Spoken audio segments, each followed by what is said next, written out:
Estoy segura de que muy poca gente sabe cuál ha sido el accidente ferroviario más grave ocurrido en España.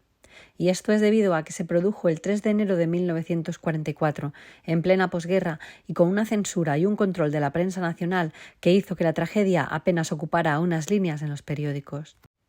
De esta tragedia ni siquiera se sabe el número real de fallecidos.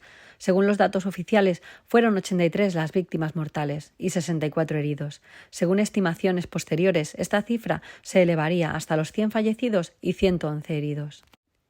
Hoy os cuento la historia del tren de los desaparecidos. Todo comienza cuando el tren Correo Expreso 421 parte de Madrid la tarde del 2 de enero con destino a La Coruña, con 5 vagones de pasajeros, un furgón de cola y 2 coches de correo. En su parada de Palencia subieron muchos viajeros y en su parada de León, al día siguiente, con 2 horas de retraso, se le acoplaron 3 vagones más atestados de pasajeros de un convoy que venía de Asturias. Aquí ya se contaban más de 500 personas. Al convoy se le tuvieron que acoplar 2 nuevas locomotoras para afrontar el puerto del Manzanal. Avanzaron hasta la estación de Astorga, donde pararon para revisar frenos y siguió subiendo gente y acumulando retraso. Cuando llegó a la estación de Brañuelas, la más elevada del recorrido, el Correo Expreso ya llevaba entre 900 y 1000 personas, aunque el número exacto jamás se sabría a ciencia cierta. El tren debía enfrentarse ahora a la rampa de Brañuelas.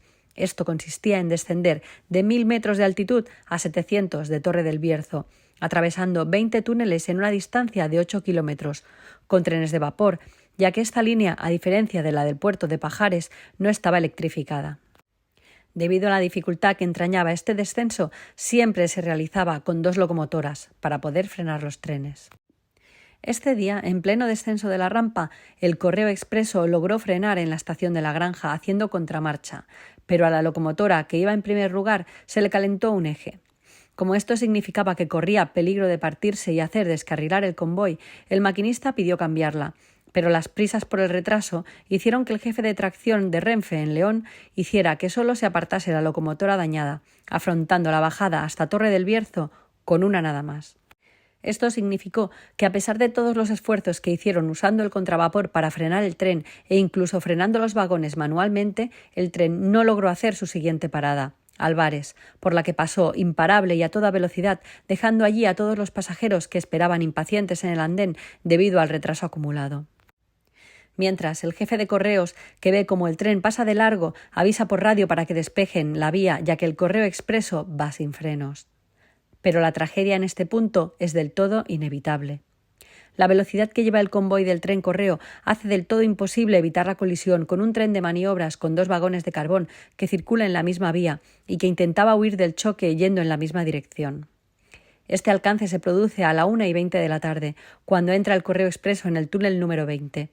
El tren de maniobras sale disparado por la otra boca del túnel, pero muchos de los vagones del tren Correo se quedan atrapados en él y empiezan a arder, con los pasajeros atrapados en el interior. Pero la tragedia no se quedará aquí. En la misma vía, en dirección hacia donde está el accidente, se dirige un carbonero tirado por una potente máquina de vapor Santa Fe 5001, ya que las señales de comunicación quedaron destrozadas e indicaban la vía libre. El maquinista y el fogonero de la locomotora de maniobras, que habían salido ilesos del accidente con el tren Correo, intentan alertar al carbonero desde las vías, pero con 27 vagones a sus espaldas es imposible de frenar. El carbonero empotra la máquina de maniobras contra la boca del túnel 20, donde estaban los vagones atrapados. Esto agrava el incendio, que ya estaba activo en los vagones de primera y el vagón mixto, con bar, que construidos en madera y con canalizaciones de gas para su alumbrado los convertía en altamente combustibles. Los testigos del pueblo que acudieron a ayudar cuentan que se oían explosiones dentro de los vagones. Esto nunca se supo si fueron los cargadores de las armas que llevaban los soldados que iban en el convoy o si algunos de estos militares prefirieron morir de un disparo que quemados vivos dentro del vagón. De todos modos, los testigos narran una escena espantosa, un incendio que duró 2 días, imposible de apagar con los medios disponibles. ¿Y los responsables? A pesar de haber avisado de que no se podría afrontar la bajada de Torre del Bierzo con una sola locomotora y haber intentado frenar el tren Correo con todos los medios disponibles, el fogonero y el maquinista del tren Correo fueron encarcelados y juzgados por un tribunal militar. Nadie puso la culpa en las decadentes infraestructuras ferroviarias españolas, ni en el pésimo mantenimiento que recibían, ni en la presión a la que eran sometidos los maquinistas y los trabajadores de Renfe durante la dictadura.